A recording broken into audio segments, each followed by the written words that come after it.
Well, when I got back to Fort Monmouth, going back to the story at Fort Monmouth, by this time I was getting to be one of the senior servicemen, one of the senior guys in my platoon. And so instead of having people give me a ride, people were asking for a ride and I didn't have a car. So I found a baby blue Valiant Sergeant Fields had for sale, and he was willing to sell it for $400 if I would wait till the day before he shipped out to buy it. He said he wanted to be able to drive the car right up until he left. So I said, sure, yeah, I'll do that. So the day before he shipped out, him and I met down in the day room and we proceeded to, I handed him $400 and he filled out the title, but the title had a bunch of scratched out and a lot of edits or changes in it. And I said, well, what's this? And he said, well, he said, I was going to sell the car to another guy, and after I filled out the paperwork, I found out he had only half the money. So I had to cross it all off and do it. And I said, oh, okay, I understand that. So I bought the car, and now I had a car to drive. And I was able to go anywhere I needed to or wanted to. So that was kind of good. But later on, I don't know, a couple weeks after that, Lott came to me, Sergeant Lott. He came to me and he told me to check out on Pass and go to the store and buy a padlock and some cleaning supplies for the platoon. And I said, oh, I can do that after formation. He said, no, trust me, Shreve. You don't want to be in formation. You don't want to be out there today because they're going to mess with the troops and you don't want to be there. So go check out on Pass, go get this stuff, and don't come back until formation is long since over. I said, oh, okay. So I changed my clothes, went downstairs just to check out on Pass. But when I got there, Sergeant Jones came in to the office and he saw me checking on Pass. He says, Shreve, what are you doing? And I said, I'm checking out on Pass. And he says, First Sergeant, Shreve is skipping formation. You need to write. We need to be written up. So First Sergeant came to the room and said, Shreve, what are you doing? And I said, I'm checking out on Pass. Sergeant Lott told me to go get a lock and some supplies for the platoon. And just as I finished saying that, Sergeant Lott walked into the room, and First Sergeant turned to Lott and said, did you tell Shreve to go get supplies for the platoon now? And Sergeant Lott said, yes, I did, First Sergeant. The supply closet is not secured until he gets back. And so the First Sergeant turned to Sergeant Jones and said, you heard the man. He's under orders, so let him go. Sergeant Jones was not happy. He had it in for me from then on. He really was not happy. He wanted to get to me. So that was another enemy. And then later, I was walking through the platoon, and as I was walking through, out of the corner of my eye, now I'm not normally able to see behind me, but for some reason on this particular moment, at this particular time, I saw a boot coming up toward me, and my hand was already in motion, so I just brought it back and I caught the boot, and I hiked the boot up to my shoulder, and I turned around, and the guy who owned the boot, the guy whose leg I was holding, was Watson. Watson was one of the guys that had been messing up and refusing to clean up the barracks. And I wound up telling Sergeant Lott about it because I didn't have any control over him. And so Sergeant Lott gave him KP duty, which normally doesn't happen in Fort Monmouth. Gave him KP duty for a night so that he'd care about whether we passed inspection or not. So he was going to get even with me, but God protected me. God stopped him. And I informed him, I pointed out to him that if he had kicked me the best he could hope for is to get an Article 15, and he could even, if he beat me up, wind up in Leavenworth with a dishonorable discharge. So, however, I pointed out to him, I said, I right now could do anything to you, and since you attacked me, I would not be held accountable for it. So then I let go of his boot, and as I walked away, I said thank you to God for protecting me from that assault once again. So I walked on, and I went on about my business. And you know, the few Saturdays later, a couple of Saturdays later, now the way it worked in Fort Monmouth is every company took a turn at cleaning up and mowing lawns and all the common areas. So our platoon, our whole company, drew the detail weekend, Saturday, on that particular Saturday. So we all fell out in formation, and Sergeant Jones comes down the row, down in front of each platoon, each squad, and he is giving out details. That is, work details. And he gets to me and he goes, "This is too good for you, Shreve." And he goes down to the other end and he comes back toward me from the other direction. And while he was gone, the first sergeant stepped up in front of me and said, "Shreve, into the rear, about face, forward, march." And we got about 3 to 4 yards away from the formation. He said, "Halt." He said, "Okay, I'm sending you guys to the officers club. You go down to the officers club and you do whatever they tell you. You help them clean up, you take care of whatever they tell you to do." And then he says, "Shreve, you got a car, right?" And I go, "Yes, sir. Yes, Sergeant."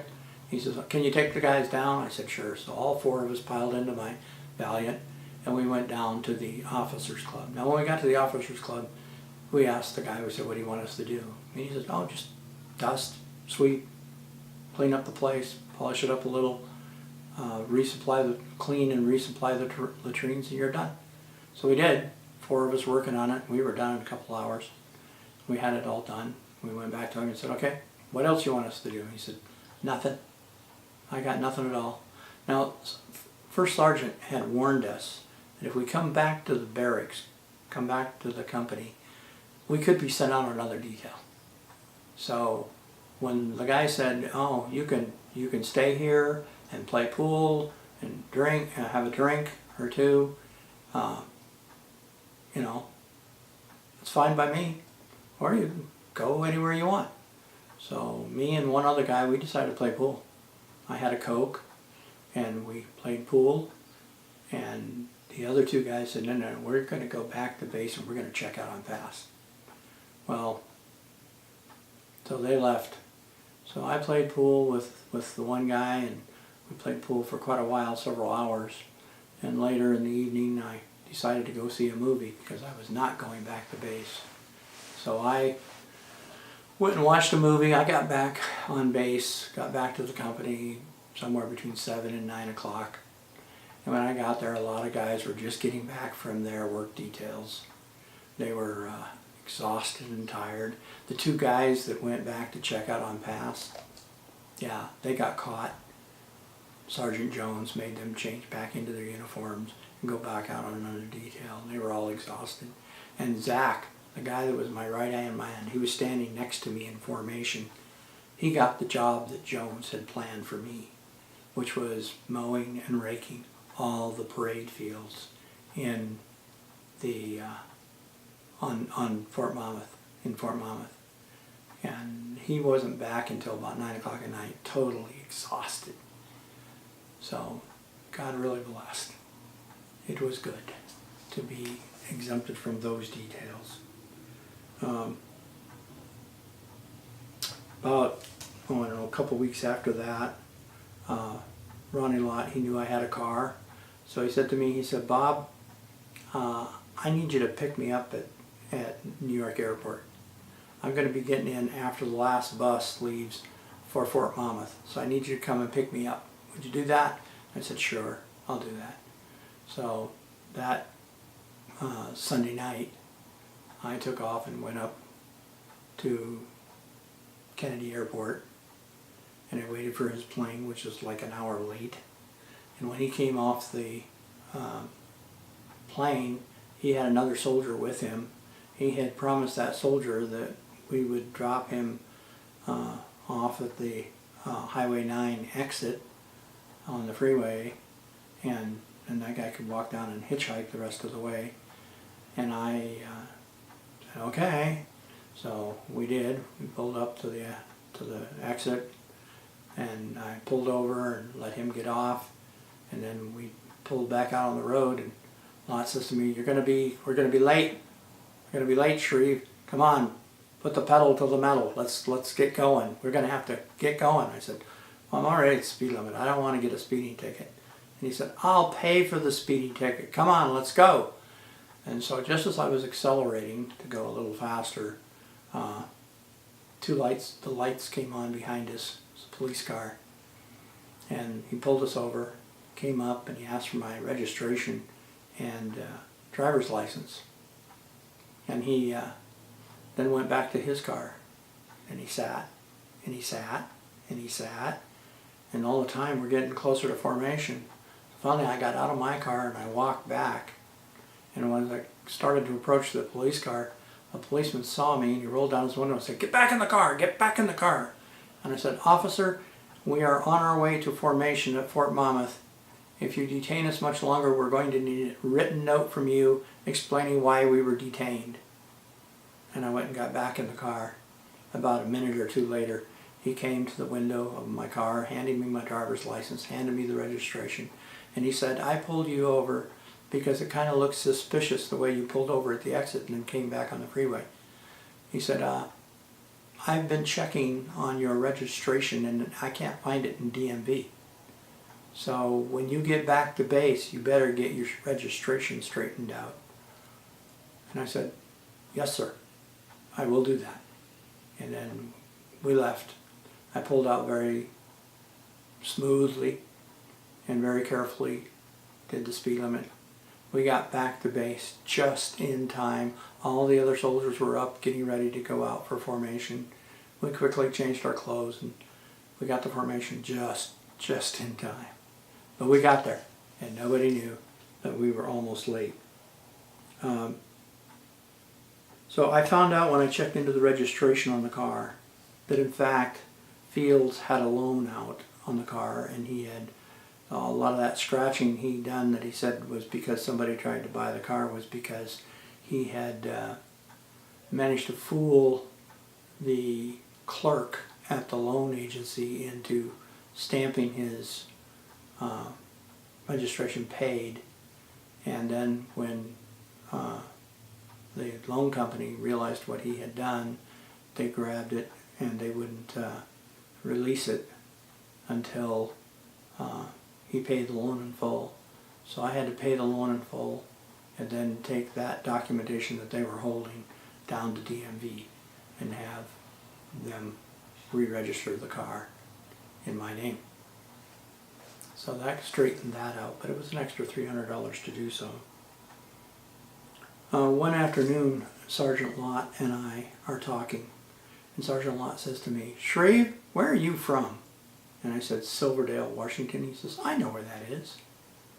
I was stationed in Fort Lewis, and I dated a girl from that town. And I said, yeah, really? He said, yeah, she was a Christian girl. Went to a little church there in Silverdale. He said, I even bought her a ring trying to get her to sleep with me, but she wouldn't do it. And I thought to myself, God has answered Sandy's prayer and protected her from Lot's bad intentions. Because she trusted the Lord, he wasn't able to fool her and break her heart. By the way, when I got back in touch with Sandy, I found out that she had met a nice Air Force guy, Christian Air Force guy, and was happily married. So the prayers, while she was praying for Lot, she also was getting right with God and putting God first in her life. So, not too long after that, I was in my 27th week of a 28-week course. Now I was expecting to go another 8 weeks because I had a Mark IV class after the microwave radio repair class, which was 8 weeks.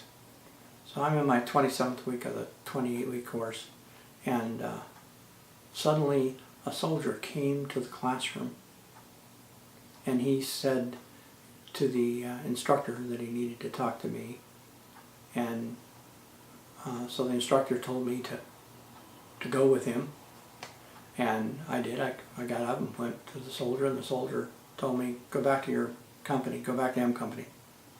And I said, why? He said, don't know. I just told to get you and send you to M Company.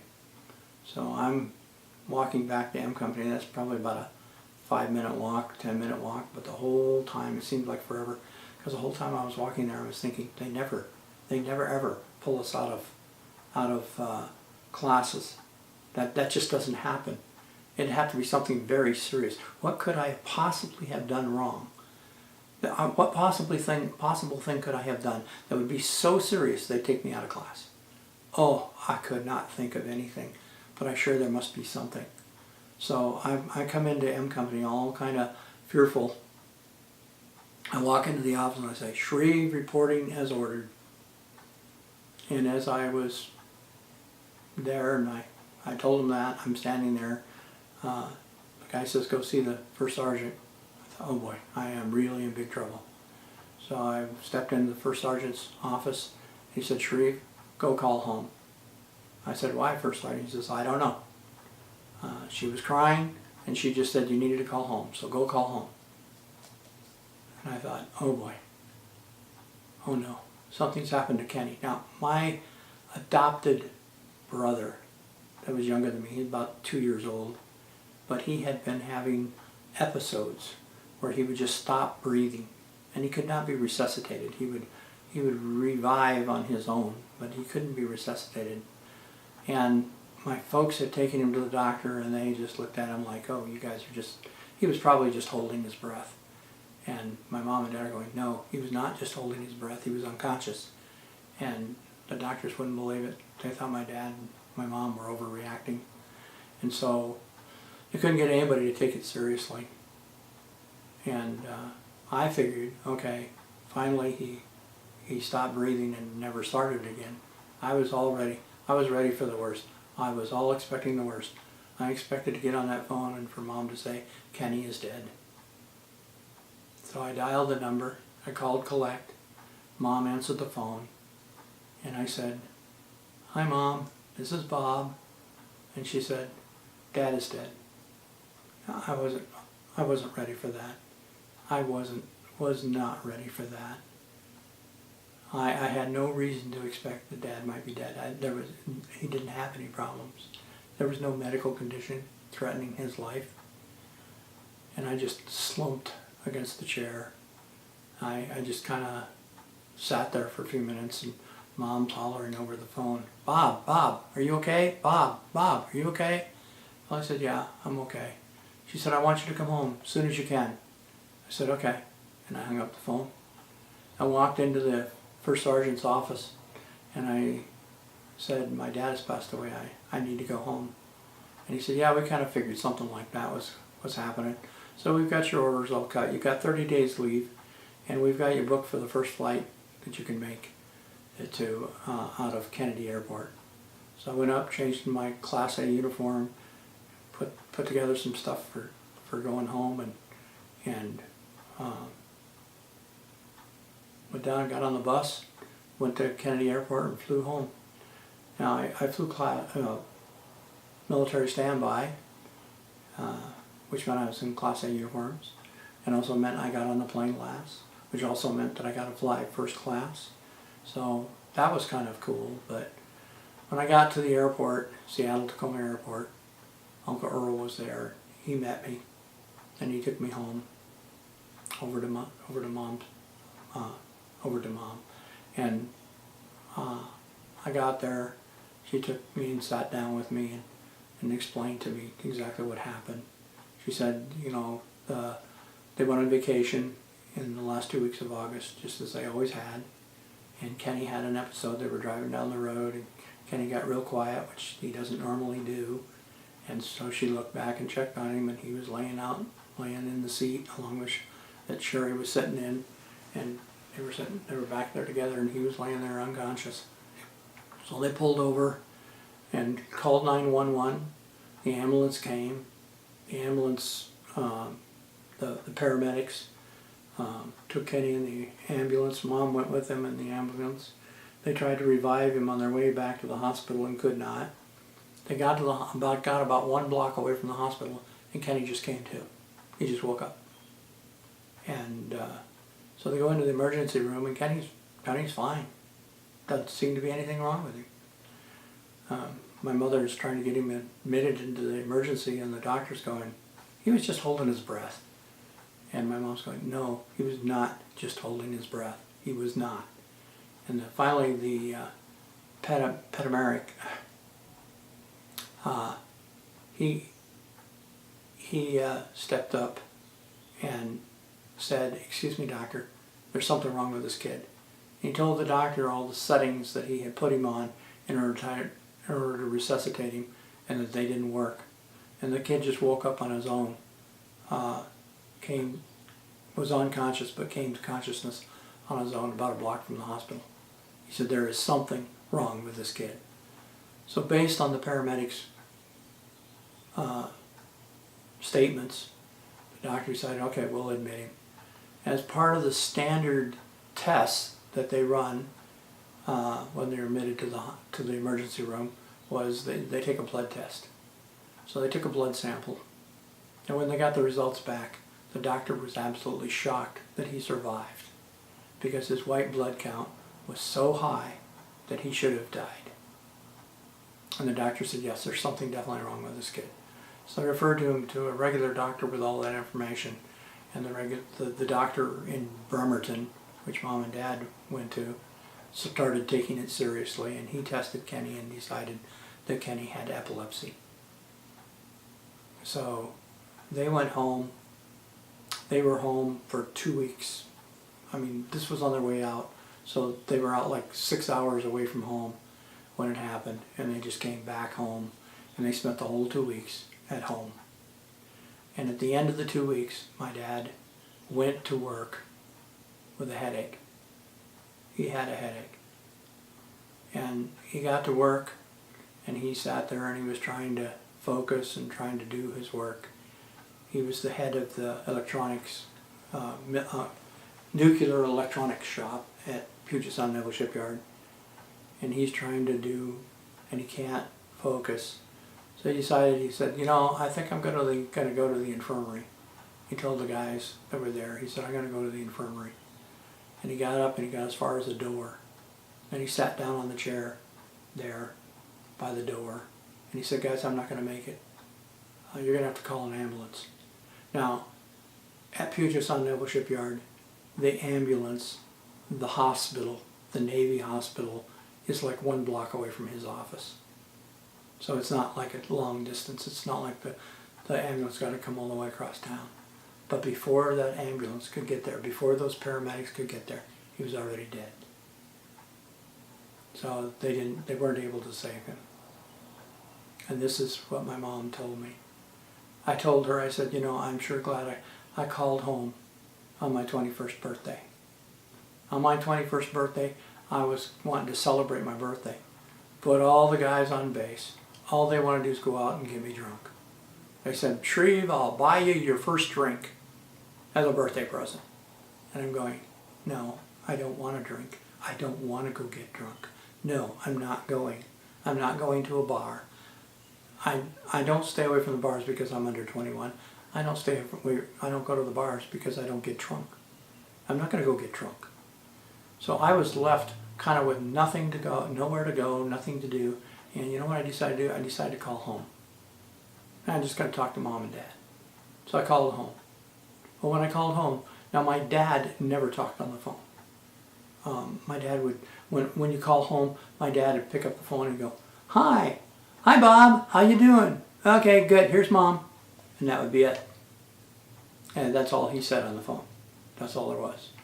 But this time, he picked up the phone and he said, hi Bob, how you doing? Mom's not here. So we talked. We talked for 3 hours. Now back in those days, they charged for long distance. They charged high rates for long distance. So we talked for 3 hours. And my dad, when my mom got home, said, Jane, I don't know how we're going to pay for it. I just don't know how we're going to pay for it. But Bob called, and he wanted to talk. And it's his birthday. So we talked for 3 hours. And I don't know how we're going to pay it for it. But you know what my mom told me? She said when we got the bill, it was only $1. The bill for that phone call, that last phone call I had with my dad, only cost him $1. That was a miracle. By the way, there's no explanation for why. You can guess anything you want, but there's no real explanation for why, except God was blessing us. So I got my last conversation with my dad. She said to me, she said, you know, Bob, I think he knew his time was short. She says, we're back here at the house. We're just resting for 2 weeks. And she was so glad that they got those 2 weeks of rest, because otherwise she might have felt like he had overworked or there was some other cause. But as it was, she knew it was just God's time for him to go home. And she said, Bob, we were hanging around the house, just laying around the house, resting.